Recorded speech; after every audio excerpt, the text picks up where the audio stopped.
सदाशिवसमारम्भां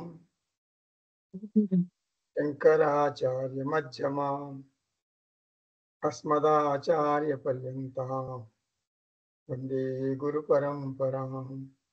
हरिः ओम् श्रीगुरुभ्यो नमः। हरिः ओम्. ఆత్మబంధులారా, ఈరోజు అష్టావకర గీత 42వ భాగం మనం చూడబోతున్నాం. మనం 17వ అధ్యాయంలో 9వ శ్లోకం చూస్తున్నాం. 17వ అధ్యాయంలో 9వ శ్లోకం. శూన్య దృష్టి వృథా చేష్టా. శూన్య దృష్టి వృథా చేష్టా వికలాన్ ఇంద్రియాణి చ. వికలాన్ ఇంద్రియాణి చ న స్పృహ న విరక్తిర్వా క్షీణ సంసార సాగరే. కొంత చూసాం మనం కిందటి క్లాస్లో. ఇప్పుడు అష్టావక్ర మహర్షి జీవన్ముక్తి పొందినవాడు ఎలా ఉంటాడు, స్థిత ప్రజ్ఞత ఉన్నవాడు ఎలా ఉంటాడు అని వాడి లక్షణాలు మనకు చెప్తున్నారు. ఇప్పుడు ఈ లక్షణాలన్నీ కూడా జ్ఞానికి, ఆత్మజ్ఞానికి స్వభావ సిద్ధంగా వస్తాయి. అంటే అదొక సంపద, సగుణ సంపద, సుగుణ సంపద, అంటే దైవ సంపద.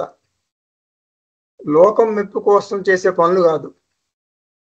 బాగా జీర్ణించుకున్న, అంటే ఆత్మజ్ఞానాన్ని బాగా జీర్ణించుకున్న జ్ఞానికి ఈ లక్షణాలు సహజంగా వస్తాయి.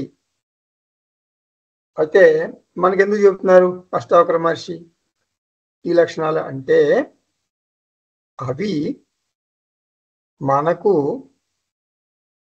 సాధనలుగా ఉపయోగపడతాయి. శంకరాచార్య గీతా భాష్యంలో చెప్తారు. ఏం చెప్తారు? జ్ఞాని ముక్త లక్షణాన్ని తాని ముముక్షు సాధనాని. జ్ఞాని ముక్త లక్షణాన్ని తాని ముముక్షు సాధనాని. అంటే జ్ఞాని యొక్క సహజ స్వభావం మనకు, అంటే సాధకులకు సాధనలుగా పనిచేస్తాయి. ఈ విలువలు సాధకుడికి బాగా ఉపయోగపడతాయి. అంటే జ్ఞాని జీర్ణించుకున్నటువంటి విలువలు మనం ఏం చేయాలంటే ప్రారంభంలో ప్రయత్నపూర్వకంగా సాధన చేయాలి. మనకి జ్ఞాన యోగ్యత వస్తుంది. ఇది ఒక దశ, మొదటి దశ అనుకోండి. అంటే జ్ఞానానికి అర్హత వస్తుంది. జ్ఞాన యోగ్యత పొందిన తర్వాత జ్ఞాన ప్రాప్త్యర్థం అంటే ఆత్మజ్ఞాన ప్రాప్త్యర్థం. అంటే ఆత్మజ్ఞానాన్ని పొందటానికి, అంటే శ్రవణ మననాలు మంచిగా విజయవంతంగా జరగాలంటే ఈ విలువలను పాటించాలి. శ్రీకృష్ణ పరమాత్మ భగవద్గీతలో ఏమన్నారు? దైవ సంపద 16వ అధ్యాయంలో చెప్పారు మనకి. దైవ సంపద ఉంటేనే శ్రవణ మననాలు చక్కగా జరుగుతాయి. దైవ సంపద ఉంటేనే శ్రవణ మననాల ద్వారా ఆత్మజ్ఞానం వస్తుంది. మరొక మాట, జ్ఞాన నిష్ట అంటే స్థిత ప్రజ్ఞత, స్థిర ప్రజ్ఞ అని కూడా. స్థిత రెండు ఒకటే. జ్ఞాన నిష్ట లేక స్థిత ప్రజ్ఞత్వం, ఇదంతా కూడా కావాలంటే ఈ విలువలు కావాలి. అంటే ఆత్మజ్ఞానం పొంది దాన్ని జీర్ణించుకుని నిజ జీవితంలో అన్ని వేళలా అది మనకు ఉపయోగపడాలి. ముఖ్యంగా విషమ సమస్యలు ఎదురైనప్పుడు, అంటే పాప ప్రారంధాన్ని మనం ఎదుర్కోవలసి వచ్చినప్పుడు నిధిధ్యాసనం ద్వారా ఆత్మజ్ఞానాన్ని జ్ఞాననిష్టగా మలుచుకోవాలి. అంటే నిధిధ్యాసన సమయంలో కూడా ఈ విలువలను మనం సాధన చేయాలి. కాబట్టి ఈ విలువలు అంటే దైవ సంపద. అవి మనకు చాలా విలువలు ఉన్నాయి.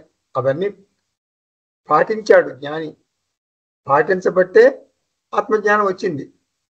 ఇప్పుడు శ్రవణం మననం మనకు తెలుసు, సాధన చతుష్టయ సంపత్తి మనకు తెలుసు, కానీ విలువలు అనేది కూడా చాలా ఇంపార్టెంట్. ఈ విలువలు చాలా చాలా చాలా ఇంపార్టెంట్ అనమాట. ఆ విలువలు లేనిదే ఉపయోగం లేదు. ఒక మల్లెపువ్వుకి తెల్లగా చక్కగా అందంగా ఉంటుంది మల్లెపువ్వు, కానీ సువాసన లేని ఏంటి, ఏం ఉపయోగం? సువాసన ఉంటేనే కదా మల్లెపువ్వుకి అందం. సో కాబట్టి అలాగే విలువలు లేని బతుకు వేస్ట్, విలువ లేని ఆత్మజ్ఞానం వేస్ట్. అది. సో కాబట్టి విలువలు జ్ఞాన యోగ్యతకు కావాలి, ఆత్మజ్ఞానానికి కావాలి, జ్ఞాన నిష్టకు కావాలి. ఈ 3 దశల్లోనూ బాగా ఉపయోగపడతాయి అన్నమాట. జ్ఞానము జ్ఞాననిష్టగా మారితే, అంటే జ్ఞానము జ్ఞాననిష్టగా మారితేనే మనకు ఆత్మజ్ఞాన ఫలం వస్తుంది. ఆత్మజ్ఞాన ఫలం వస్తుంది. ఆ ఆత్మజ్ఞాన ఫలమే జీవన్ముక్తి. ఆ ఫలాన్ని మనం జీవన్ముక్తి అంటాం. అంటే ఒక మాట చెప్తాను మీకు. 4 దశలు ఉన్నాయి ఇప్పుడు నేను చెప్పిన 4 దశలు గుర్తుపెట్టుకోవాలి. 4 దశల్లోనూ మనం విలువలు పాటిస్తాం. జ్ఞాన యోగ్యత ప్రాప్తి, జ్ఞాన ప్రాప్తి 2 అయిపోయినాయి కదా. జ్ఞాన నిష్టా ప్రాప్తి 3 అయిపోయినాయి. 3 తర్వాత ఫలం ఉంది కదా, జ్ఞాన ఫలం. అదేమిటి? జీవన్ముక్త. జీవన్ముక్త ప్రాప్తి. జ్ఞాన యోగ్యతా ప్రాప్తి, జ్ఞాన ప్రాప్తి, జ్ఞాన నిష్టా ప్రాప్తి, జీవన్ముక్త ప్రాప్తి. ఈ 4 దశల్లోనూ మనం విలువలు పాటిస్తాము. అష్టావక్ర మహర్షి, లేకపోతే శ్రీకృష్ణ పరమాత్మ అనుకోండి. అంటే భగవద్గీతలో శ్రీకృష్ణ పరమాత్మ చెప్పింది, అష్టావక్ర మహర్షి మనకి ఇక్కడ చెప్తున్నాడు. జ్ఞాని లక్షణాలు చెప్పినప్పుడు మనం 2 విషయాలు గుర్తుపెట్టుకోవాలి. 2 విషయాలు గుర్తుపెట్టుకోవాలి మనం. ఆయన చెప్పినప్పుడు, అష్టావక్ర మహర్షి చెప్పినప్పుడు ఎందుకు చెప్తున్నారు ఇవి? ఆత్మ దృష్టిలో చెప్తున్నారా, మనసు దృష్టిలో చెప్తున్నారా? ఆత్మ దృష్టి, అహంకార దృష్టి. ఆత్మ దృష్టి, అంతఃకరణ దృష్టి. ఆత్మ దృష్టి, మనసు దృష్టి. మనసన్నా అంతఃకరణ అహంకారం అన్న ఒకటే. సో ఆత్మ దృష్టిలో చెప్తున్నారా, మరి మనసు దృష్టిలో చెప్తున్నారా? ఆత్మ దృష్టిలో చెప్పారనుకుంటే ఎందుకు చెప్తున్నారు ఆత్మ దృష్టిలో? జ్ఞాని తనను తాను ఆత్మగా భావిస్తాడు గనక అలా చెప్తున్నారు. మరి అనాత్మ దృష్టితో, అంటే అహంకార దృష్టితో ఎందుకు చెప్తున్నారు అంటే కొన్ని శ్లోకాలు ఎట్లా, కొన్ని శ్లోకాలు అట్లా చెప్తారనమాట. ఇప్పుడు సమాజంలో వ్యక్తులు ఉంటారు, సాధారణ వ్యక్తులు ఉంటారు. జ్ఞానిని దేహ దృష్టితోనే చూస్తారు వాళ్ళు. వారికి అసలు ఆత్మ అంటే ఏంటో తెలియదు. అప్పుడు వాళ్ళని దృష్టిలో పెట్టుకుని మనసు దృష్టితో చెప్తారు అనుకోవాలి. ఎవరు? అష్టావక్ర మహర్షి. అంతఃకరణ దృష్ట్యా లక్షణాన్ని, ఆత్మ దృష్ట్యా లక్షణాన్ని ఏది చెప్తున్నారు? అది మనం జాగ్రత్తగా గమనించాలి. మనసు దృష్ట్యా జ్ఞానిని వర్ణిస్తే సమత్వం గురించి చెప్పారనుకోవాలి. ఇప్పుడు మనకి శ్రీకృష్ణ పరమాత్మ చెప్తారు 14వ అధ్యాయంలో 24వ శ్లోకం. సమదుఃఖ సుఖ స్వస్థ సమలోష్టాశ్మ కాంచన తుల్య ప్రియా ప్రియో ధీర తుల్య నిందాత్మ సంస్తుతి. తుల్యం అంటే సమం అని అర్థం. త్రిగుణాతీతుడు, స్వస్వరూప స్థితిలో ఉంటాడు. మట్టి, రాయి, బంగారాలు ఈ 3 కూడా సమభావాన్ని కలిగి ఉంటాడు అన్నమాట. ఈ 3 చూస్తే అంటే జ్ఞాని మనసు సమత్వాన్ని చూస్తుంది, సమత్వంలో ఆనందిస్తుంది. ఇలాంటిదే మరొక శ్లోకం ఉంది 14వ అధ్యాయంలోనే 25వ శ్లోకం. మానాపమానయో తుల్య తుల్యో మిత్రారి పక్షయో. అంటే సమత్వం అంటే ప్రశాంతమైన మనస్సు, స్థిరమైన మనస్సు. అష్టావక్ర మహర్షి ఈ శ్లోకాల ద్వారా ఎన్నో విపత్కరమైనటువంటి పరిస్థితులు, విచిత్ర పరిస్థితులు మనకు సృష్టిస్తున్నారు. అంటే అటువంటి విపత్కరమైనటువంటి విషయం పరిస్థితుల్లో కూడా జ్ఞాని సమత్వాన్ని పాటిస్తాడు. మనం సమత్వాన్ని ఎలా అర్థం చేసుకోవాలి గుర్తుపెట్టుకోండి. జ్ఞాని పాటిస్తున్నాడు అంటే ఎలా పాటించగలుగుతున్నాడు, మనం ఎట్లా అర్థం చేసుకోవాలి? మీకు బాగా అర్థం అవ్వాలంటే మీకు తెలిసిన ఒక మాట చెప్తాను. అదేంటంటే ఎఫ్ఐఆర్. ఎఫ్ఐఆర్ అంటే ఫ్రీక్వెన్సీ, ఇంటెన్సిటీ, రికవరీ పీరియడ్. అంటే మనం ప్రతి చిన్న విషయానికి భావోద్వేగాలకి గురవుతాం. భావోద్వేగాలు, ఇప్పుడు భార్యాభర్తల మధ్య ఏదో అభిప్రాయ భేదాలు వస్తాయి. భార్య 4 మాటలు టప్ప టప్ప టప్ప అనేస్తుంది భర్తని, ఇంకా ఎమోషనల్గా ఫీల్ అయిపోతారు. అంటే సన్యాసం తీసుకున్న దాకా వెళ్ళిపోతారు భర్తలు. లేకపోతే భర్త ఏమన్న మాట అంటే భార్య సూట్ కేసు సర్దుకొని పుట్టింటికి వెళ్ళిపోతుంది. చిన్న చిన్న విషయాల్లో కేవలం కారణం భావోద్వేగాలు, ఎమోషనల్ డిస్టర్బెన్సెస్ అంటారు ఇంగ్లీష్లో, ఎమోషనల్ డిస్టర్బెన్సెస్. ఎఫ్ఐఆర్ అంటే అది బ్యాలెన్స్ చేసుకుంటే అది ఒకటి తగ్గించుకోవాలి, ఎఫ్ఐఆర్ని తగ్గించుకోవాలి. మనకి CCC పెరగాలి. అంటే అది కూడా సమత్వం కిందనే వస్తుంది.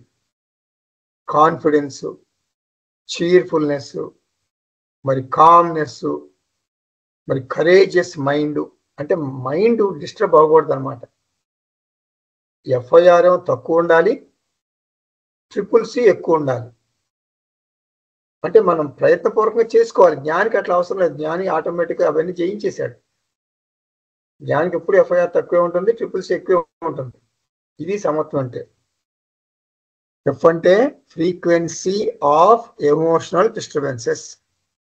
ఎఫ్ అంటే ఫ్రీక్వెంట్గా కోపం రాకుండా ఉంటాం. ఆ కోపం ఎందుకు వస్తుంది? మనకి ఎమోషనల్ డిస్టర్బెన్స్ ఉంటేనే కోపం వస్తుంది. అందుకే ఆత్మహత్యలు కూడా చేసుకుంటారు చాలా మంది. ఒక చిన్న మాట అంటే నేను పడిన అంటే ఎమోషన్ వచ్చేస్తుంది. సో ఎమోషనల్గా డిస్టర్బెన్సెస్ రాకుండా ఫ్రీక్వెంట్గా ఉండాలి. ఐ అంటే ఏమిటి? ఇంటెన్సిటీ అంటే దాని యొక్క డెన్సిటీ, దాని యొక్క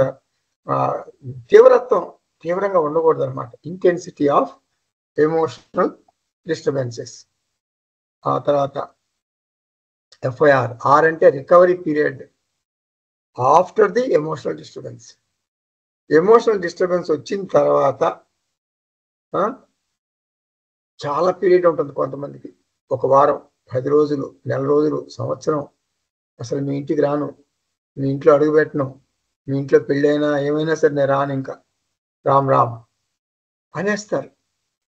అట్లా కాకుండా రికవరీ పీరియడ్ తక్కువ ఉండాలి. కోపం వస్తుంది, తక్కువ సార్లు రావాలి. వచ్చినా కూడా మరీ ఎక్కువ వెలాసిటీతో, ఎక్కువ దీంట్లో ఉండకూడదు అనమాట. తీవ్రంగా ఉండకూడదు. తర్వాత తీవ్రంగా ఉంటే గుండు కూడా ఆగిపోతుంది కొంతమందికి, చోట్ల పట్టేస్తాయి. అర్జునుడికి అంతే కదా, పక్కన రథంలో చతికిలు పడిపోయాడు, ఆ బాణాలని కింద పడేశాడు. యుద్ధం చేయాలని పౌరుషంగా వచ్చి యుద్ధభూమిలో మరి ఎమోషనల్గా డిస్టర్బ్ అయిపోయి అర్జునుడు బాణాల కింద పడేసి రథంలో చతికిలు పడిపోయాడు. అలా ఉండకూడదు. రికవరీ పీరియడ్ కూడా చాలా చాలా తక్కువ ఉండాలి. సో ఎఫ్ఐఆర్ తక్కువ ఉండాలి అంటే 0 ఉండాలి అనుకోకూడదు మీరు. జ్ఞానికి ఎఫ్ఐఆర్ 0 ఉండదు. అంటే కోపాలు, ఎమోషనల్ డిస్టర్బెన్సెస్ అసలు ఉండకుండా ఉండదు. ఒక మరణించిన శవానికి అట్లా 0 ఉంటుంది, ఒక రాయికి 0 ఉంటుంది. మనిషి అన్నవాడు చిత్తప్రజ్ఞుడైనా కూడా, జ్ఞాని అయినా కూడా, జీవన్ముక్తి అయినా ఎవరైనా కూడా అంతా ఒకటే అనుకోండి. చిత్తప్రజ్ఞుడు, జీవన్ముక్తుడు అంతా ఒకటే. వాళ్ళకి ఎప్పుడు 0 ఉండదు, 0 ఉండదు, నిజంగా ఉండదు. ఐడియల్ మైండ్ అంటే అసలు ఉండదమ్మా, గుర్తుపెట్టుకోండి. ఐడియల్ మైండ్ ఉండదు, మాట అంతే. అది ఎట్లా అంటే ఐడియల్ గ్యాస్ అంటారు కెమిస్ట్రీలో, ఐడియల్ గ్యాస్ అట్లా ఉండదు. ఐడియల్ గ్యాస్ కూడా ఉండదు, డజంట్ ఎగ్జిస్ట్. అలాగే 0 FIR జీవన్ముక్తి వచ్చిన వాడికి కూడా ఉండదు. ఇంక్రీజ్ CCC అంటే కామ్, చీర్ఫుల్, కాన్ఫిడెన్స్, కరేజ్, అంటే ప్రశాంతంగా ఉంటుంది మనసు. అంటే అర్థం అది, ప్రశాంతమైన మనసు. అంటే చీర్ఫుల్ అంటే ఏంటి? సంతోషంగా ఉండాలి. చీర్ఫుల్ అంటే చిరునవ్వు. అంటే ఎవరు ఎదురుగా లేకపోయినా కూడా పళ్ళన్నీ, పై పళ్ళు కింద పళ్ళు కనపడేటట్లు పక్క పక్క నవ్వమని అర్థం కాదు. ఎవరు లేరు, మీరు ఒక్కరే ఉన్నారు, నేను చీర్ఫుల్గా ఉంటానండి, ఆల్వేస్ చిరునవ్వు మొహం అండి, నాకు జ్ఞానం వచ్చేసింది, ఆత్మజ్ఞానం. ఆత్మజ్ఞానం అంటే ఈ సి ఎక్కువగా ఉండాలి కదా, CCC ఎక్కువ ఉండాలి, అది ఎక్కువ ఉండాలి కదా అని. కానీ పక్క పక్క నవ్వమని అర్థం కాదు. అట్లా ఎవరు లేనప్పుడు నవ్వితే పిచ్చాడు అనుకుంటారు. అట్లా నవ్వకూడదు. అంటే భవిష్యత్తు మీద నమ్మకం, కాన్ఫిడెన్స్. అంటే అది అనూహ్యమైనటువంటి ప్రతికూల పరిస్థితులు ఎదురైనా కూడా, భవిష్యత్తు మనకు తెలియదు కదా, నెక్స్ట్ మినిట్లో ఏం జరుగుతుందో మనకు తెలియదు. ఏవైనా విషమ పరిస్థితులు, అనుకూలమైన పరిస్థితులు, అది మన ప్రతికూల పరిస్థితులు ఎదురైనా కూడా ధైర్యంగా నేను ఎదుర్కోగలను. నా పాప ప్రారంభం ఎలా ఉంటుందో మనకు తెలియదు, నేను ఎదుర్కొంటా ఏదొచ్చినా సరే అనేటటువంటి ధైర్యం, కాన్ఫిడెన్స్. అంటే రెడ్యూస్డ్ FIR ఉండాలా, ఇంక్రీజ్ CCC ఉండాలా. జ్ఞానికి ఉంటుంది, జ్ఞానికి, సమత్వానికి అది గుర్తు. అంటే జ్ఞాని మానసిక స్థితి అలాగే ఉంటుంది. ఏముంటుంది? జ్ఞాని మానసిక స్థితి ఇంక్రీజ్డ్ CCC, మరి డిక్రీజ్డ్ FIR, రెడ్యూస్డ్ FIR. అది ఇది ఆత్మకు ఉండదు. ఆత్మకు రెడ్యూస్డ్ FIR అట్లా ఉండవు. ఆత్మ నిత్య శుద్ధ బుద్ధ ముక్త సచ్చిదానంద స్వరూప. జీవితంలో జరిగేటటువంటి అనేక సంఘటనలను దృష్టిలో పెట్టుకుని ఈ విషయం చెప్పారు. అంటే ఏ ప్రతికూల సంఘటన ఎదురైనా కూడా రెడ్యూస్డ్ FIR, ఇంక్రీజ్డ్ CCC ఉండాలి. మనకేం చేస్తున్నారంటే అష్టావక్ర మహర్షి చాలా భిన్నమైన సంఘటనలు, అంటే వేరు సంఘటనలు, అనేక సంఘటనలు మనకు చెప్తున్నారు. ఎందుకు చెప్తున్నారు? ఎందుకంటే జీవన్ముక్త స్థితిలో ఉన్నటువంటి వ్యక్తి ఈ సమాజంలోనే మనలాగానే, అందరిలాగానే జనంతోనే ఉంటాడు. ఎక్కడికో పారిపోయి అడవిలో చెట్టు కింద కూర్చోడు. మరణం తర్వాత వైకుంఠం వెళ్ళటం అది మోక్షం అని అనుకోకూడదు. మరణం తర్వాత వైకుంఠం వెళ్ళటం మోక్షం కాదు. మన అద్వైతంలో మోక్షం అంటే బ్రతికి ఉండగానే లభించేది. జీవన్ ముక్తి, జీవించి ఉండగానే మోక్షము, జీవించి ఉండగానే ముక్తి. ఈ జీవించి ఉండగానే ముక్తి ప్రారబ్ధం ఉన్నంత వరకు ఉంటుంది. ప్రారబ్ధం అయిపోగానే మన శరీరం విడిచిపెడతాం, దేహపత్రం జరిగిపోతుంది. జీవన్ముక్తి 40 ఏళ్ళకి మీకు జీవన్ముక్తి వచ్చింది అనుకోండి, మీరు 100 ఏళ్ళు బతికారనుకోండి. మీరు 40 ఏళ్ళకి జీవన్ముక్తి వస్తే ఇంకా 60 ఏళ్ళు బతుకుతారు కదా. ఈ 60 ఏళ్ళు కూడా మీరు ఎలా బతుకుతారు? ఇందాక నేను చెప్పినట్టుగా బతుకుతారు. CCC ఎక్కువ, FIR తక్కువ. ఎన్నో రకాల జీవిత సంఘటనలు ఎదుర్కొంటారు మీరు చక్కగా. అష్టావక్ర మహర్షి అంటారు, ప్రారబ్ధం ఎలా ఉన్నా కూడా జ్ఞాని రెడ్యూస్డ్ FIR, ఇంక్రీజ్డ్ CCCని అనుసరిస్తాడు. అంటే మానసిక లెవెల్లో. ఆత్మ లెవెల్లో అవేమి ఉండవు. ఆత్మ లెవెల్లో నిత్యముక్త, FIR ఉండదు. ఆత్మబంధువులారా, ఈ శ్లోకాలన్నింటిలోనూ కూడా అష్టావక్ర మహర్షి ఈ విషయమే చెప్పారు, ఫోకస్ చేశారు. మనం 9వ శ్లోకం కూడా చూసాం. ఇప్పుడు 10వ శ్లోకం చూద్దాం. 17వ అధ్యాయంలో నా జాగర్తి నా నిద్రాతి నా ఉన్మేలతి నా మేలతి. నా జాగర్తి నా నిద్రాతి నోన్మేలతి నా మేలతి. అహో పరదశాత్ క్వాపి. అహో పరదశ క్వాపి వర్తతే ముక్త చేతసః. వర్తతే ముక్త చేతసః. ఇది 10వ శ్లోకం. ఎంత చక్కగా సింపుల్ గా ఉందో చూడండి. అంటే జ్ఞాని అవస్థ చెప్తున్నారు, జ్ఞాని యొక్క లక్షణాలు, బిహేవియర్ చెప్తున్నారు. జ్ఞానికి జాగ్రత్త అవస్థ లేదు, నిద్రావస్థ లేదు, అతను కళ్ళు మూయడు, కళ్ళు తెరవడు. ఓహో ఆహో జీవన్ముక్తుడైనటువంటి అటువంటి జ్ఞాని అన్ని సందర్భాల్లోనూ కేవలం పరమాత్మగా తాను మాత్రమే ఉంటాడు. ఇది ఒకసారి ఆలోచిద్దాం. మనం మానసిక స్థితి చెప్తున్నారా, ఆత్మస్థితిని చెప్తున్నారా? ఈ శ్లోకం ద్వారా అష్టావక్ర మహర్షి మనకు జ్ఞాని యొక్క మానసిక స్థితిని వర్ణిస్తున్నారా, లేకపోతే ఆత్మస్థితిని వర్ణిస్తున్నారా? మానసిక స్థితి అంటే అహంకారం, ఆత్మస్థితి అంటే సాక్షి.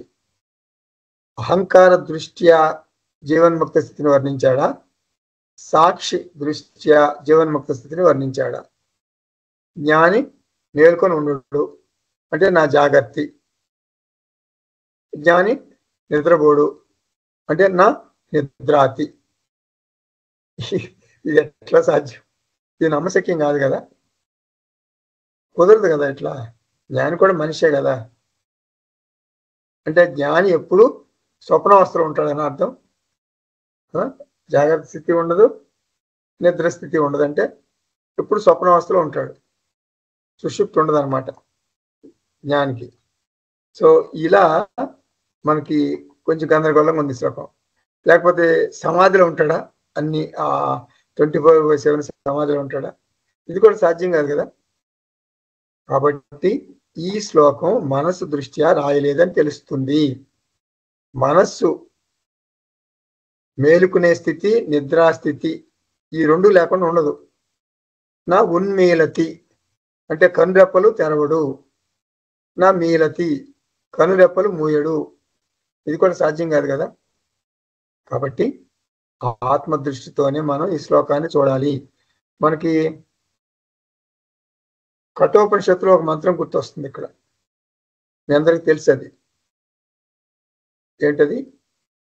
య ఏష సుప్తేషు జాగర్తి కామం కామం పురుషోః నిర్మిమానః తదేవ శుక్రం తద్బ్రహ్మ తదేవామృతముచ్యతే తస్మిన్ లోకాః శ్రితాః సర్వే తదునాంత్యేతి కశ్చన.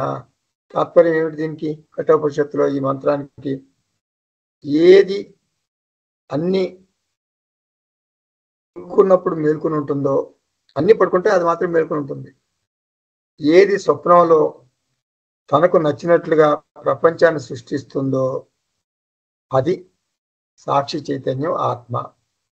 అన్ని లోకాలు దానిలోనే ఉన్నాయి, దాన్ని దాటి ఏదీ లేదు.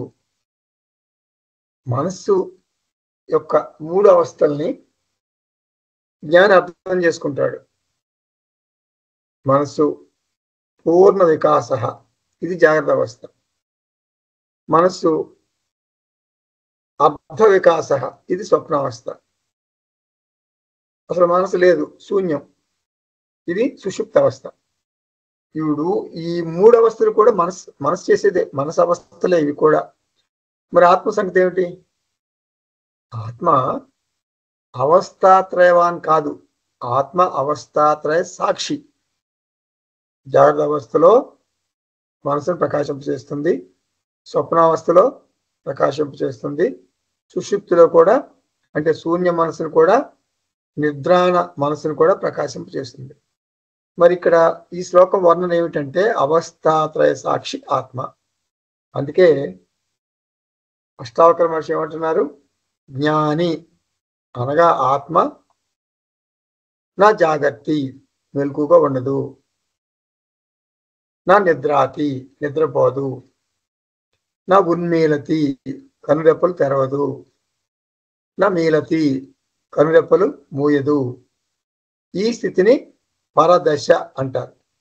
పరదశ అంటే ఆ ఆత్మ యొక్క ఉన్నత స్థితి, ఉత్కృష్ట స్థితి, ఉచ్చ స్థితి, స్వస్వరూప స్థితి, సహజ స్థితి, ఆత్మ యొక్క సహజ స్థితి.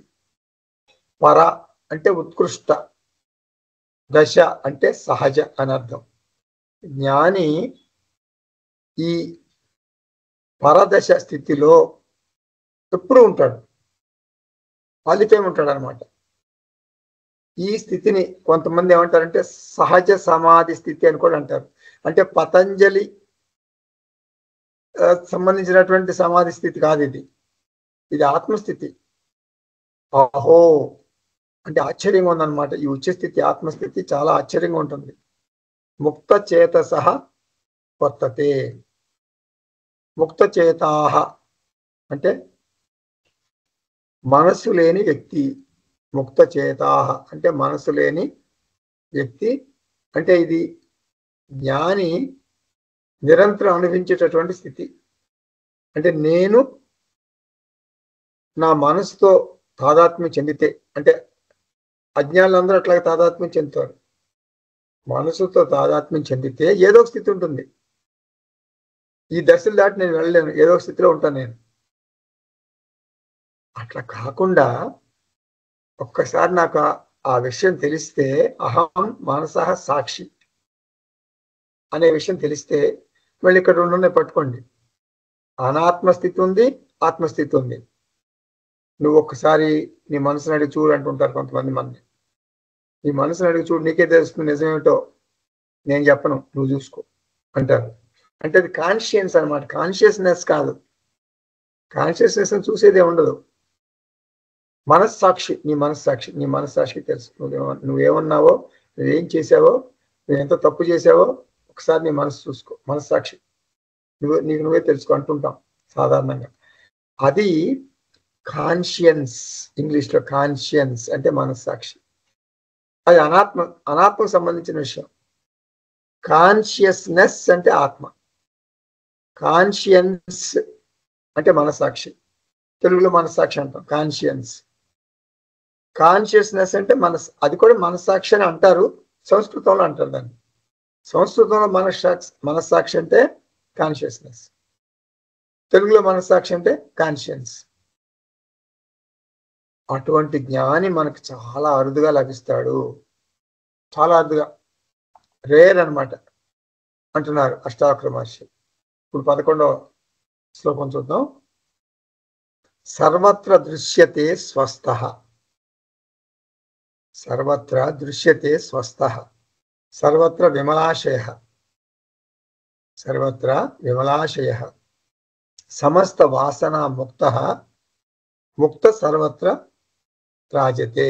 ముక్తః సర్వత్ర రాజతే అంటే సర్వావస్థల్లోనూ సర్వకాలముల్లోనూ కోరికలతో చెలించకుండా శాంతంగా ప్రశాంతంగా స్వస్థితిలో వాసనా ముక్తుడై నిత్య తృప్తుడై జ్ఞాని జీవిస్తూ ఉంటాడు.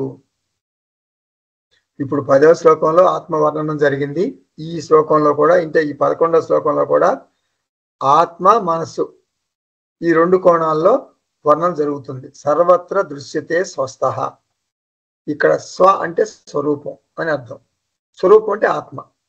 స్వస్థః అంటే ఆత్మస్థితిలో ఉండటం, అంటే మనస్సులో పూర్తిగా నిశ్చయ జ్ఞానం కలిగి ఉండటం. నేను ఆత్మను, అది నా స్వభావం అనేటటువంటి నిశ్చయ జ్ఞానం కలిగి ఉండటం. ఇక్కడ మనకి ఒక ఉపమానం చెప్పుకుందాం, ఒక దృష్టాంతం, ఒక ఉదాహరణ చెప్పుకుందాం.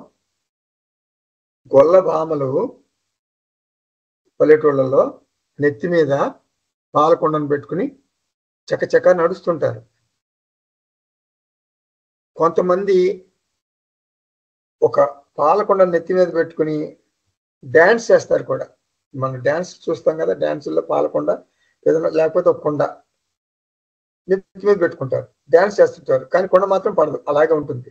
కొంతమంది కొండ మీద ఒక క్యాండిల్ వెలిగించి పెడతారు. ఆ కొండ మీద క్యాండిల్, అది మాత్రం పడదు, డ్యాన్స్ చేస్తుంటారు బ్రహ్మాండంగా. అంటే వారి దృష్టి అంతా కూడా వాళ్ళు డ్యాన్స్ చేస్తున్నా గొల్లభావన చక్కచక్క నడుస్తున్నా కూడా వాళ్ళ దృష్టి అంతా నెత్తి మీద ఉన్నటువంటి పాలకొండ మీద ఉంటుంది. జీవన్ముక్తి అంటే ఏమిటి? జీవన్ముక్తి అంటే నెత్తి మీద పాలకొండ. జీవన్ముక్తి అంటే నెత్తి మీద పాలకొండ అంటే ఏమర్థం చేసుకోవాలి మనం? నేను ఏ పని చేస్తున్నా కూడా, ఏ వ్యవహారం చేస్తున్నా కూడా, ఈ జగత్తులో నేను వ్యవహారాలు చేస్తాను. చనిపోయేదాకా వ్యవహారం చేస్తూనే ఉంటాను నేను. తప్పదు. జ్ఞానికి తప్పదు, అజ్ఞానికి తప్పదు. ఇది ప్రారంభవశాత్తు వ్యవహారాలు చేస్తాం మనం. మనం ఏ పని చేస్తున్నా కూడా ఈ జగత్తులో, ఈ ప్రపంచంలో నేను చైతన్యం అనే విషయం మర్చిపోకూడదు. ఇది సందేశం. స్వస్మిన్ స్వరూపే వర్తతే గుణాః గుణేషు వర్ధంతే. గుణాః గుణేషు వర్ధంతే ఇది మత్వా న సజ్జతే. ఇంద్రియాన్ని ఇంద్రియార్థేషు వర్తంతే. జీవితంలోని సంఘటనలు ఒక నాటకం లాగా ఉంటాయి నాకు. జీవితంలోని సంఘటనలు అన్నీ కూడా ఒక నాటకం, నాటక రంగం, ఒక పాత్ర పోషణ. నా పాత్రనే పోషిస్తా. ఇది అలవాటు చేసేసుకున్నా. నా సహజమైన పాత్ర ఏమిటి? ఆత్మ. ఇది స్వస్థః, ఇది బ్రాహ్మీ స్థితి. ఇలా అర్థం చేసుకుంటే ఏంటి ప్రయోజనం? ప్రయోజనం ఏమిటంటే సర్వత్ర ఆశయ విమలాశయ, సర్వత్ర విమల ఆశయ. జీవితం అంతా ఒక నాటకం, ఒక పాత్ర పోషణ అని అర్థం చేసుకోవటం జరుగుతుంది. అదే ప్రయోజనం. మనస్సు ప్రశాంతంగా తేలిగ్గా ఉంటుంది. ఆశయ అంటే మనస్సు, విమల అంటే స్వచ్ఛం, సమత్వం, రెడ్యూస్డ్ ఎఫ్ఐఆర్, ఇంక్రీజ్ CCC కలిసి విమల ఆశయ అంటారు. ఆత్మ కోణంలో స్వస్వరూప స్థితిలో ఉంటాడు. మనస్సు కోణంలో సమత్వాన్ని అనుభవిస్తాడు. ఇప్పుడు ఇంకో మాట చెప్తున్నాను. సమస్త వాసనాముక్త, అన్ని వాసనల నుండి విముక్తి లభించింది. వాసనలు అంటే మనస్సులో స్థిరంగా పాతుకుపోయినటువంటి గత అనుభవాలు, గత స్మృతులు, గత సంస్కారాలు. ఈ వాసనల వల్లనే భావోద్వేగాలు చెలరేగుతాయి. ఎమోషన్స్ ఇదివరకు చెప్పుకున్నాం మనం కిందటి క్లాస్లో. ఎమోషన్స్ 3 రకాలు. World based emotions, will based emotions, వాసన బేస్డ్ ఎమోషన్స్. అంటే జగత్తు వలనటువంటి వచ్చి జగత్తులో ఉంటూ జగత్తు ఇచ్చేటటువంటి ఒక భావోద్వేగాలు అనమాట. అది వరల్డ్ బేస్డ్ ఎమోషన్స్ అంటే. ఎవరి అవసరంలా నా మనసులోంచి కొన్ని భావోద్వేగాలు పుడతాయి. అది విల్ బేస్డ్ ఎమోషన్స్. నా మనసులోంచి పుట్టినాయి అనమాట, నాకెవరు ఇవ్వలేదు. తర్వాత గత జన్మల్లో కోట్ల జన్మల్లో వాసనలన్నీ కూడా అక్కడ హిడెన్ గా ఉంటాయి లోపల. అది వాసన బేస్డ్ ఎమోషన్స్, వాసనల వల్ల వచ్చేటటువంటి భావోద్వేగ పరంపర.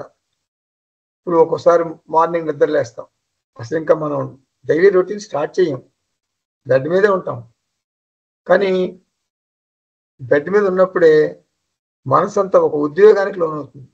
ఏదో ఆందోళన, ఏదో ఆవేదన, కారణం తెలియదు. అంటే మన సుప్త చేత మనసులో జరిగేటటువంటి కల్లోలం, కషాయజన్య నిరాశ.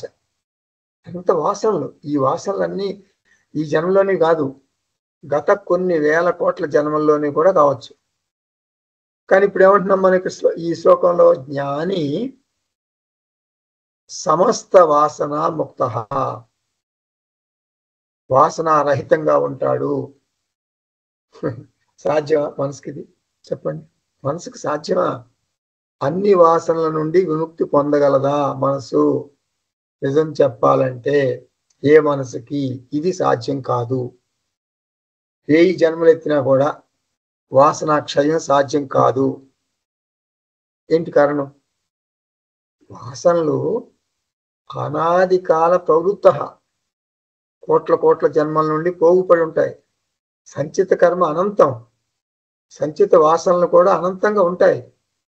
అందుకే వాసనలు ఎవ్వరు 0 లెవెల్కి తీసుకురాలేరు. ప్రతికూల ఆలోచనలను మనం తగ్గించే ప్రయత్నం చేస్తాం. ఇదే ఎఫ్ఐఆర్ రిడక్షన్ అంటే. కామ క్రోధ లోభ మోహ మదమాత్సర్యాలు ఇవన్నీ తగ్గించుకుంటాం. మరి అష్టావక్ర మహర్షి ఏమంటున్నాడు? సమస్త వాసన ముక్త అని ఎలా అంటున్నాడు చెప్పండి? ఆ మాట ఎందుకు అంటున్నాడు? ఇది జ్ఞాని వర్ణన అన్నమాట. సమస్త వాసన ముక్త అనేది జ్ఞాని వర్ణన. అంటే మానసిక కోణంలో కాదు అని అర్థం చేసుకోవాలి మీరు. ఎందుకంటే ఒక మాట చెప్తాను, జ్ఞాని మైండ్ కూడా, జ్ఞానికి కూడా మైండ్ ఉంటుంది కదా, కొన్ని వాసనలు ఉంటాయి. జ్ఞాని మైండ్లో కూడా వాసనలు ఉంటాయి. అంటే గత జన్మల్లో సంతరించుకున్న వాసనలన్నీ జ్ఞాని మైండ్లోంచి పోవు. కాకపోతే ప్రతికూల ఆలోచనలు చాలా వరకు తగ్గించుకుని ఉంటాడు జ్ఞాని, కానీ 0 లెవెల్ మాత్రం కాదు. కాబట్టి సమస్త వాసన ముక్త అనేది ఆత్మకోణంలో చెప్పబడింది. నేను ఆత్మగా వాసనాక్షయంతో ఉంటాను అంటాడు జ్ఞాని. అసలు నేను వాసనాక్షయం చేసుకోవాల్సిన పనే ఉంది అంటాడు జ్ఞాని. ఎందుకంటే ఆత్మకు వాసనలు లేవు, మనసుకు వాసనలు ఉంటాయి. మనసులో అవి తగ్గించుకోవాలి. మనసు నుండి వేరుపడి తనను తాను ఆత్మస్థితిలో నిలబడటమే అది కదా జ్ఞానం అంటే. సమస్త వాసనాక్షయం, అదే సమస్త క్షయం అనుకోవాలి. అంటే ఆత్మ దృష్ట్యా సమస్త వాసన ముక్త. అది ఇది నిర్వాసనం మనః అంటే అది. నిర్వాసనం మనః అనే మాటకు అర్థం అది. కాబట్టి మనస్సులో జరిగేటటువంటి చిన్న చిన్న అలజడులను మనం అరికట్టలేము. ఎఫ్ఐఆర్ తగ్గించుకోవటం వల్ల ప్రయోజనం ఏమిటంటే, ఒకవేళ మనసులో ఏదైనా దుష్ట ఆలోచన జనించినా కూడా అది మనసు లెవెల్లోనే అణిగిపోతుంది. మాటల ద్వారా చేతల ద్వారా వ్యక్తం అవదు. జ్ఞాని మనసు వికలమైతే, జ్ఞాని మనసు కూడా చెప్పాను కదా ఉంటుంది కదా, 0 అవదని చెప్పాను కదా. ఒకవేళ అట్లాంటి జ్ఞాని మనసు వికలం అయితే, ఏదైనా సమస్యలు వస్తే దాన్ని ఏమంటారంటే ఇంగ్లీష్లో a storm in the tea cup. A storm in the tea cup అంటే టీ కప్పులో తుఫాను. తెలుగులో చెప్పాలంటే టీ కప్పులో తుఫాను అంటే అంత పెద్ద విషయం కాదనమాట. జ్ఞానికి వచ్చేటటువంటి భావోద్వేగాలు అంత లెక్కలోని కాదని అర్థం. నేను సాక్షిగా నా మనసుని, దాని ఆలోచనను గమనిస్తాను అంటాడు జ్ఞాని. సమస్త వాసన ముక్త. ముక్త సర్వత్ర రాజతే. అటువంటి ముక్తుడు అంటే జీవన్ముక్తుడు అన్ని చోట్ల రాణిస్తాడు. రాజతే అంటే ప్రకాశిస్తాడు. ఇప్పుడు 12వ శ్లోకం చూద్దాం. పశ్యన్ శృణ్వన్ స్పృశన్ జిఘ్రన్ అశ్నన్ గృహ్ణన్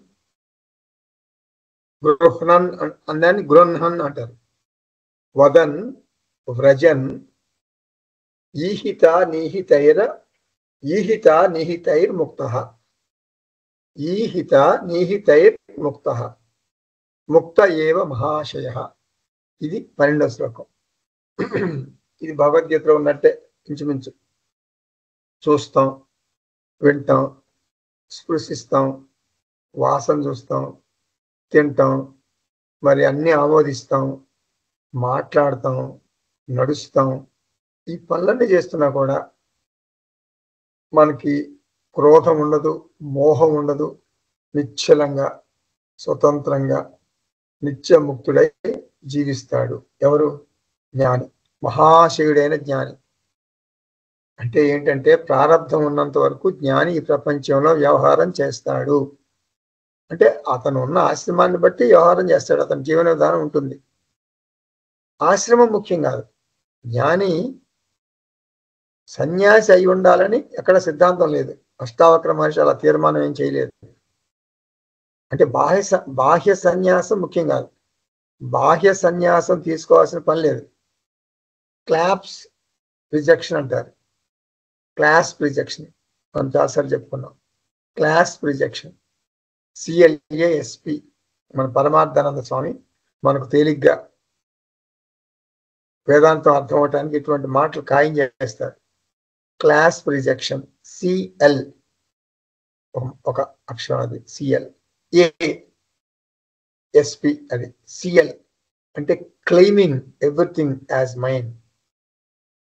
క్లాస్ రిజెక్షన్ అంటే అహంకారం, మమకారం, ఆ రెండు తగ్గాలని అర్థం. ఆ రెండు అసలు తగ్గిపోవాలి. ఇది నాది, ఇది నాది, ఇది నేను, నేను నాది, నేను నాది, నేను నాది, అంతే. This is our life. అహంకార లైఫ్ ఎప్పుడు అది నేను నాది, అది తగ్గాలి. దాన్ని ఇంగ్లీష్లో చక్కగా మనం చెప్తున్నారు, క్లాస్ రిజెక్షన్ అంటారు దాన్ని. CL అంటే claiming everything as mine. A అంటే యాంగ్జైటీ, అది నాదే అంటాడు, అన్ని మమకారాలు చూపిస్తుంటాడు, ఇది నాది అంటాడు, అది పోతుందని భయపడుతుంటాడు. అంటే యాంగ్జైటీ అంటే భయం అనమాట, యాంగ్జైటీ. SP అంటే స్పెషల్ ప్రేయర్స్. CL అంటే claiming everything as mine. A అంటే యాంగ్జైటీ. SP అంటే స్పెషల్ ప్రేయర్స్. స్పెషల్ ప్రేయర్స్ అంటే కామ్య కర్మలు, సకామ కర్మలు, ఫలితాన్ని ఆశించి చేసే కర్మలు. అంతర్ సన్యాసం ముఖ్యం. 24 గంటలు సమాధిలోనే ఉండడు జ్ఞాని, ఉండాల్సిన పని కూడా లేదు. చాలా మంది ఏమనుకుంటారంటే జ్ఞాని అయితే, ఆత్మజ్ఞాని అయితే ఎట్లా ఉంటాడంటే కళ్ళు మూసుకుని ఎప్పుడు ధ్యాన ముద్రలోనే, ఎటు చూడు, అటు ఇటు దిక్కులు కూడా చూడు, తన ముందుకు ఎవరైనా వచ్చి కూర్చున్నా కూడా చూడు, కళ్ళు మూసుకుని ఉంటాడు, ధ్యాన ముద్రలో ఉంటాడు. 24 గంటలు అలాగే ఉంటాడు. నిద్రపోతాడు, మామూలుగా నిద్రపోకుండా ఉంటే మాత్రం ఎప్పుడు కళ్ళు మూసుకున్నట్లు సమాధి స్థితిలో ఉంటాడు అని అనుకుంటారు చాలా మంది జ్ఞాని. ఆ జ్ఞాని అలాగే ఉండడు. జ్ఞాని మనలాగానే ఉంటాడు. జ్ఞాని యొక్క ఇంద్రియాలు మన ఇంద్రియాల లాగానే యాక్టివ్గా ఉంటాయి. గంటల గంటలు సమాధిలో కూర్చుంటే గొప్ప జ్ఞాని అని గుర్తు, అట్లా అనుకోకూడదు, అది నిజం కాదు. అష్టావక్ర మహర్షి ఏమంటారంటే జ్ఞాని జగత్తులో అన్ని వ్యవహారాలు చేస్తాడు. మీ అందరికీ ఒక ఇది అష్టావక్ర గీతలో ఎగ్జాంపుల్ ఉంది కదా. ఎవరు మరి, ఎవరు మహారాజు? జనక మహారాజు. జనక మహారాజు జ్ఞాని అంటున్నాం కదా, ఏ వ్యవహారాలు మానుకుంటున్నాడు? అన్ని వ్యవహారాలు చేస్తున్నాడు, అంతే. అన్ని వ్యవహారాలు చేస్తాడు. పశ్యన్ చూస్తాడు, వస్తువుల్ని, వ్యక్తుల్ని, సంఘటనలను, అందరిని చూస్తాడు. ఇప్పుడు మనం చూస్తుంటే ఒక్కొక్కళ్ళు ఒక రకంగా ఉంటారు, అన్ని చూస్తాడు, మంచి చెడు అన్ని చూస్తుంటాడు. ఒక ముక్కలో చెప్పాలంటే అన్ని ఇంద్రియాలు మనకున్నట్టుగానే జ్ఞానికి కూడా బహిర్ముఖంగానే ఉంటాయి. శృణ్వన్, అన్ని రకాల మాటలు ఉంటాడు. కొంతమంది విమర్శిస్తారు, కొంతమంది తను సమర్థిస్తారు. అన్ని రకాల వ్యక్తుల నుండి తన కుటుంబ సభ్యుల నుండి మాటలంటారు, తన కుటుంబ సభ్యులు తను విమర్శిస్తారు. కుటుంబ సభ్యులు కొంతమంది తన మాట వినరు. స్పృశన్, తాకుతాడు అంటే స్పృశిస్తాడు, అంటే వాతావరణ మార్పులన్నీ, చలి వేడి అన్ని కూడా చూస్తుంటాడు. అతను భరించాలి కదా, వాతావరణాన్ని అనుభవిస్తాడు. జిఘ్రన్, వాసన చూస్తాడు. అశ్నన్, తింటాడు. అంటే 5 జ్ఞానేంద్రియాలు చాలా చురుగ్గా పనిచేస్తాయని అర్థం. మరి కర్మేంద్రియాలు, గృహ్ణన్, చేతులతో ఇస్తాడు, తీసుకుంటాడు. వదన్, మాట్లాడతాడు. వ్రజన్, నడుస్తాడు. అంటే వాక్, పాణి, పాద చెప్పారు. ఇంకా పాయు, ఉపస్థ, పాయు, ఉపస్థ మనం అర్థం చేసుకోవాలి, కలుపుకోవాలి. అంటే 5 జ్ఞానేంద్రియాలు, 5 కర్మేంద్రియాలు, ఈ 10 ఇంద్రియాలు కూడా జ్ఞానికి మనలాగానే చురుగ్గా పనిచేస్తాయి. జ్ఞాని జగత్తులో వ్యవహారం ఎలా చేస్తాడు? మనలాగా చేయడు. ఈహిత అనీహితైర్ ముక్త. ఈహిత అంటే కోరిక, ఇదొక అర్థం.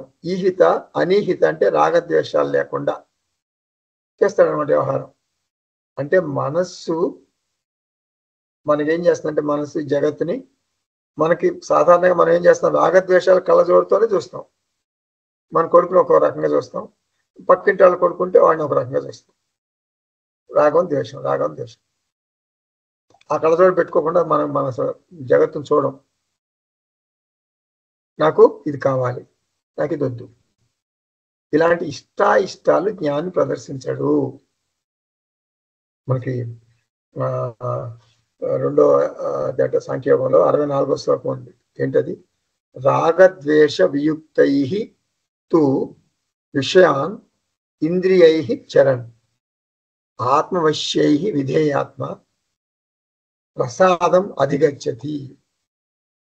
అంటే ఇంద్రియాల ద్వారా జ్ఞాని విషయాలు గ్రహిస్తున్నా కూడా రాగద్వేషరహితుడై మనశ్శాంతిని పొందుతాడు. అంటే ఒత్తిడి అలజడి ఉండదు. ఈహిత అనిహిత అంటే వస్తువులకు దగ్గర అవటం లేక దూరంగా జరగటం, అంటే ప్రవృత్తి నివృత్తులకు అతీతంగా ఉండగలగటం, అంటే ప్రారబ్ధ కర్మ ఫలాన్ని ఉన్నది ఉన్నట్లుగా స్వీకరించటం. ఈహిత అనిహితై ముక్త. ఇది జ్ఞాని మానసిక స్థితిలో జరుగుతుంది, సమత్వంలో ఉంటాడు. ముక్త ఏవ మహాశయ. అటువంటి ఉన్నత వ్యక్తిత్వం గల వ్యక్తిని ముక్త అంటారు, జీవన్ముక్త అంటారు. ఆశయ అంటే మనసు, మహాశయ అంటే గొప్ప మనసు, అంటే జ్ఞానంతో ఉన్న మనసు, అన్ని పరిస్థితులను సానుకూలంగా స్వీకరించేటటువంటి మనసు. మనస్సు గుర్తుపెట్టుకోండి, జాగ్రత్తగా వినండి. ఇప్పుడు ఒక మాట చెప్తున్నా, చాలా ఇంపార్టెంట్ ఇది. మనస్సు అంటే లూజ్గా మనం మనసు అంటాం, కానీ మనసు, బుద్ధి, చిత్తం, అహంకారం 4 ఉంటాయన్నమాట దాంట్లో. మనస్సులో నిజం చెప్పాలంటే మనసు, బుద్ధి, చిత్తం, అహంకారం 4 ఉంటాయి.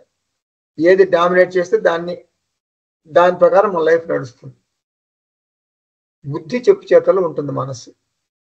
బుద్ధి చెప్పు చేతల్లో మనసు ఉంటుంది. కానీ బుద్ధికి ఎప్పుడు కూడా కొన్ని ఎక్స్పెక్టేషన్స్ ఉంటాయి, కొన్ని అంచనాలు ఉంటాయి. ఎవరు నాతో ఎలా మాట్లాడాలి, నాతో ఇతరులు ఎలా ప్రవర్తించాలి, ఎవరు నాతో ఎలా వ్యవహరించాలి.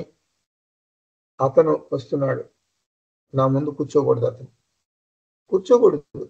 నా లెవెల్ వేరు, అతని లెవెల్ వేరు. అది నా ఎక్స్పెక్టేషన్ అనమాట. నేను ఒకళ్ళ ఇంటికి వెళ్ళాను, వాళ్ళు నన్ను ఎలా రిసీవ్ చేసుకోవాలి, బుద్ధి చెబుతుంది అనమాట, ఇలా రిసీవ్ చేసుకోవాలి నిన్ను. అంతే, అంచనాలు ఉంటాయి. ఇలాంటి భావాలతో బుద్ధి నిండా అనుభవాలు ఉంటాయి అన్నమాట. ఇలాంటి భావాలే నిరంతరం బుద్ధి ఏం చేస్తుంది, తన అంచనాలకు అనుగుణంగా వ్యక్తులు, అంటే ఎదుటి వ్యక్తులు ప్రవర్తిస్తున్నారా లేదా అని పరిశీలించుకుంటూ ఉంటుంది. బుద్ధి చేసే పని అదే. బుద్ధి అంగీకారం లేక తిరస్కారం తన అంచనాలను బట్టి చేస్తూ ఉంటుంది, తన నిబంధనలను బట్టి చేస్తూ ఉంటుంది అనమాట. అంగీకారం అయితే సంతోషం, నా ఎక్స్పెక్టేషన్ ప్రకారం జరిగింది.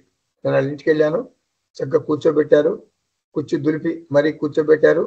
వెంటనే ఒక 2 minutesలో కాఫీ ఇచ్చారు, మరి తర్వాత ఒక్కపొడి ఇచ్చారు. ఇట్లా ఏదో అంచనాలు, నా అంచనాలకు అనుగుణంగా, నా అంచనాలకు ఇంకా ఎక్కువే బిహేవ్ చేశారు. అబ్బా, చాలా సంతోషం. అట్లా బిహేవ్ చేయకపోతే తిరస్కారం, అంటే దుఃఖం. ఈ అనుకూల ప్రతికూల భావోద్వేగాలు ఉంటాయన్నమాట. ఇప్పుడు ప్రతికూల భావోద్వేగాలు ఉంటే తిరస్కరిస్తుంది, అనుకూలం ఉంటే అంగీకరిస్తుంది.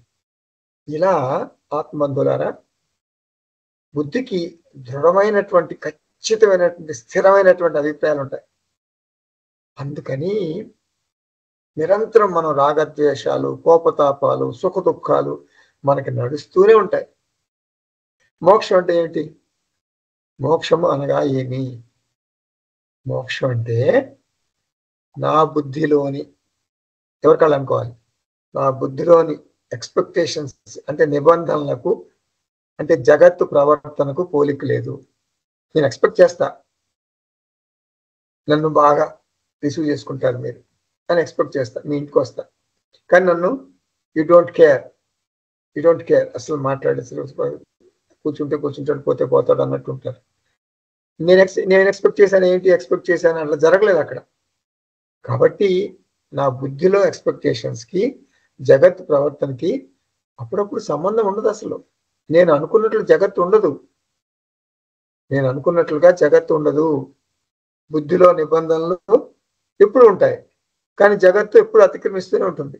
ఇప్పుడు మనం 2 మ్యూజిక్ ప్రోగ్రామ్స్ చూసాం అనుకోండి, 2 మ్యూజిక్ ప్రోగ్రామ్ చూస్తే ఒకటి బుద్ధి బాగా ఇష్టం చూపిస్తుంది, మరొక మ్యూజిక్ ప్రోగ్రాము బాగుండేది అంటుంది.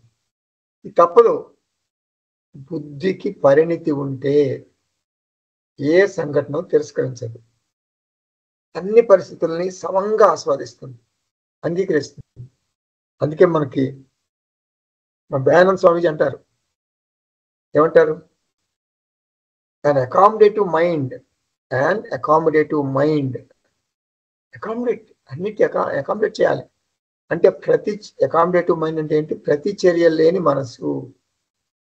జ్ఞానికి నిబంధనలు, ఇష్టాయిష్టాలు ఉండొచ్చు, కానీ జ్ఞాని అన్నింటినీ వివాదరహితంగా ఆనందంగా స్వీకరిస్తాడు. ఇది ముక్తి అంటే, ఇది మహాశయ అంటే అర్థం అది. నెక్స్ట్ శ్లోకం చూద్దాం. నా నిందతి నచ స్థౌతి నా హృష్యతి నా కుప్యతి నా దదాతి నా గృహ్ణాతి ముక్తః సర్వత్ర నీరసః.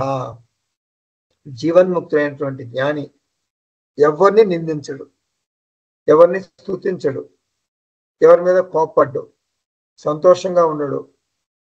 అంటే అతి అతి సంతోషం అంటే ఓవర్ ఎక్సైట్మెంట్. తర్వాత దానం చేయుడు, గ్రహించడు. సర్వ విషయానుభవాల నుండి అతడు విడిగా ఉంటాడు. ఇది కూడా సమత్వం గురించి చెప్తున్నారు. నా నిందతి నచ స్థౌతి అంటే ఎవరిని విమర్శించడు. అంటే ప్రతి జీవికి దేహము మనస్సు కోణంలో లోపాలు ఉంటూనే ఉంటాయి. అనాత్మ లెవెల్లో పూర్ణత్వం ఉండదు, పర్ఫెక్షన్ ఉండదు. అనాత్మ లెవెల్లో ఈశ్వరుడు మాత్రమే లోపం లేని పరిపూర్ణమైన గుణాలు కలిగి ఉంటాడు. ఆత్మ కోణంలోను అనాత్మ కోణంలోనూ కూడా జీవులైతే, జ్ఞాని జీవులు కూడా అనాత్మ దృష్ట్యా కొన్ని లోపాలు ఉంటాయి. అందుకని ఇతరులను విమర్శించే హక్కు మనకు లేదు. కాబట్టి వ్యక్తులు గురించి విమర్శించకూడదు, వాళ్ళ ముందు కానీ వాళ్ళ వెనక కానీ.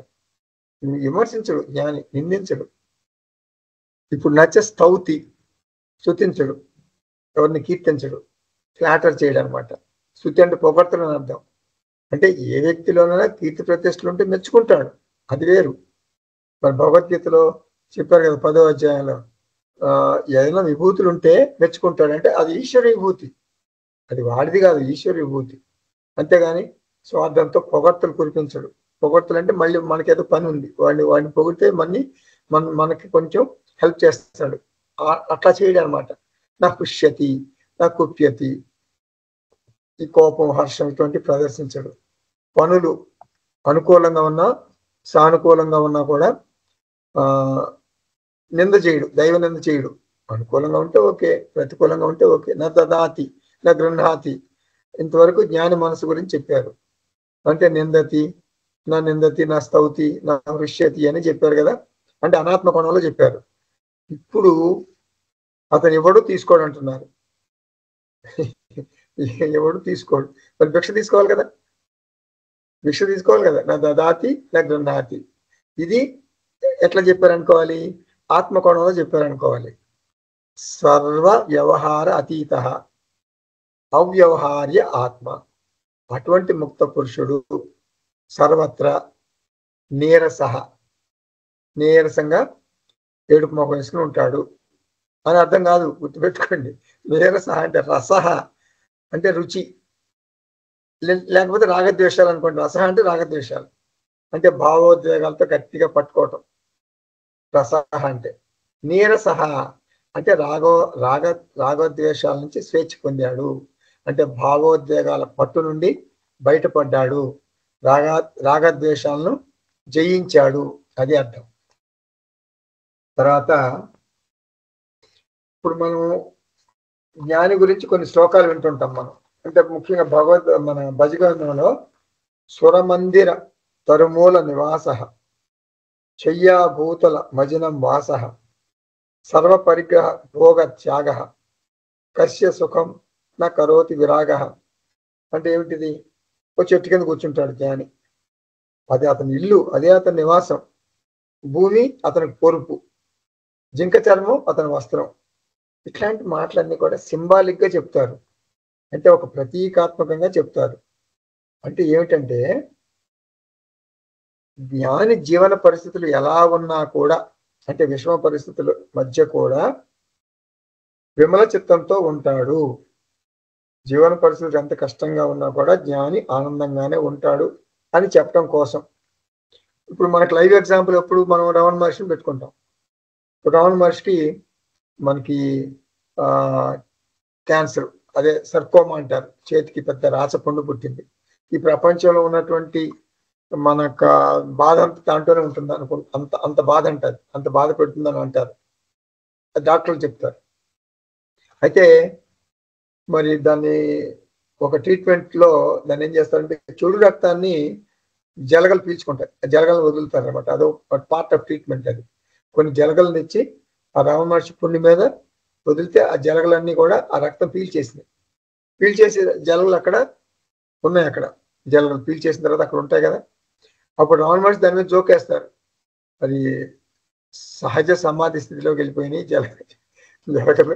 జలగలన్నీ జ్ఞానులు అయిపోయినాయి అని జోకేస్తారు. అంటే తను అంత బాధ ఉన్నటువంటి పుండు చేతి మీద కలిగి ఉండి కూడా ఆ జోకులు ఎలా వేయగలుగుతున్నాడు? This is different from me, I'm ఆత్మ అని అనుకోబట్టే కదా. సో ఇలా కొంతమంది జ్ఞానుల పరిస్థితిని అర్థం చేసుకుంటే మనం కూడా అలా ప్రవర్తించడానికి అవకాశం ఉంటుంది. అంటే ఇమిటేట్ చేయొచ్చు అనమాట. మనం ఇమిటేట్ చేస్తే ముందర ఇమిటేట్ చేస్తాం, తర్వాత నిజంగా మనం అలా చేయగలుగుతాం. ఫేక్ నోట్ లాగా, ఫేక్ నోట్ అనుకుంటాం, తర్వాత అది అసలు నోట్ అయిపోతుంది. దొంగ నమస్కారం పెడితే అది నిజంగా అసలు నమస్కారం అయిపోతుంది. ముందర మనకు తెలియదు విలువ, నమస్కారం విలువ. ఎవరో పెద్దవాళ్ళు చెప్పారని శాస్త్ర నమస్కారం చేస్తాం. కొంచెం పరిణితి చెందిన తర్వాత అదే నిజమైపోతుంది, మనకి దాని విలువ తెలుస్తుంది. ఇప్పుడు ఇంకొక ఇన్సిడెంట్ గుర్తొస్తుంది. ఒక చాలా చాలా చాలా మనం నోట్తో చెప్పలేం అటువంటి చెడ్డ మాటలు రమణ మహర్షి గురించి తిడుతూ, బూతులు తిడుతూ, ఇంగ్లీష్లో మంచి మంచి ఇంగ్లీష్లో మంచి బుక్ రాసి ప్రింట్ చేయించి ఒక పెద్ద బౌండ్ బుక్, ఒక పుస్తకం రమణ మహర్షి చేతికి వచ్చేటట్టుగా చేశారు ఎవరు. అది రమణ మహర్షి చేతికి వచ్చింది, చూశారు రమణ మహర్షి. ఆ శిష్యులు ఇచ్చారు, ఇది సార్ చూడండి ఇట్లా రాశాడు రెట్టిఫెల్ ఎవరు అంటే. రమణ మహర్షి చక్కగా ఆ బౌండ్ బుక్ మొత్తం చదివారు. అంతా అన్ని రమణ మహర్షి గురించి చాలా నిందలు, అపనిందలు, అది ఇది. అసలు మనం చూస్తే ఆయన పట్టుకుని కొట్టాలనిపిస్తుంది మనకి. అంటే రమణ మహర్షి మీద అసలు ఏమి గౌరవం లేదనమాట. అటువంటి మహర్షి మన కళ్ళ ముందే పెట్టి మన కళ్ళ ముందే పెరిగి అటువంటి జ్ఞాని ఎందుకు ఇట్లా అపనిందలు చేస్తున్నాడు వాడు అని బాధ అనిపిస్తుంది కదా మనకి. రమణ మహర్షి మొత్తం అంతా చదివిన తర్వాత వాళ్ళు అబ్జర్వ్ చేస్తున్నారు శిష్యులంతా, బాగా ఫైర్ అయిపోతాడు రమణ మహర్షి అని. కూల్గా ఏం ఫైర్ అవ్వకుండా కూల్గా ఆ పుస్తకం ఆ శిష్యుని పిలిచి, ఇది తీసుకో మన లైబ్రరీలో పెట్టు, ఈ బుక్ మన లైబ్రరీలో పెట్టు అంటాడు.